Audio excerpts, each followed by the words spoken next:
Well, I was a student at Columbine during the shooting in 1999.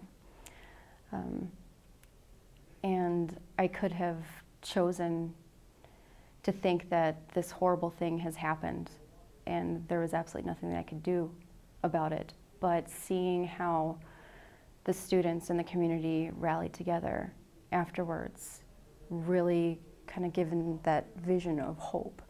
And that was really the whole theme for our healing and for our recovery. My hope came to me when I was sitting on the porch just a couple days afterwards, and it was raining, and I was crying so hard that it physically hurt. And it was the lowest of the low that I've ever felt in my life, and there was just something tugging at my heart, and it was really the only way that I can describe it. And I thought about how horrible the experience was, and I have all these images going through my head and the nightmares that I had had the nights before. And there were just these glimpses of some of the amazing things that I had experienced in my life up to that point. And I thought, you know, there are still amazing things to come. And if I choose to consume myself in this misery, I'm not going to get to experience those things again. And with my experiences over the past several years, I've been speaking publicly at junior highs, high schools, college classes, to different services, police departments, ambulance services, about my experience.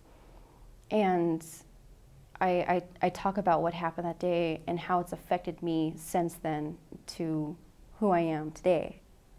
And some of the responses that I have gotten have been overwhelming, you know, from the emails that I get from parents that have said that my child came home and said that they are being bullied, and it was your speaking to them that had them come forward and that they wanted to change it. And then I've also gotten emails from parents, you know, on the other end of the spectrum that says, my child has come home and has told me that they've been bullying someone and they now want to step forward and change that behavior and make a difference.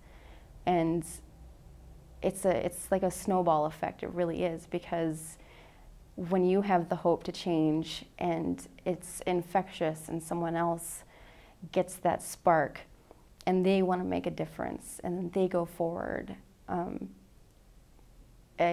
hope is, it really is infectious. There is no other way to live. You know, bad things happen to us and we don't have any control over it. And it's okay to live in that moment, but to think that we have no hope is not the way to think, because what we do have is a choice of how we respond to it. You know, it's okay to grieve in that moment because we're all human, but we can choose to respond positively, and we can choose to take these things that happen to us and to learn from them and to move forward and teach others.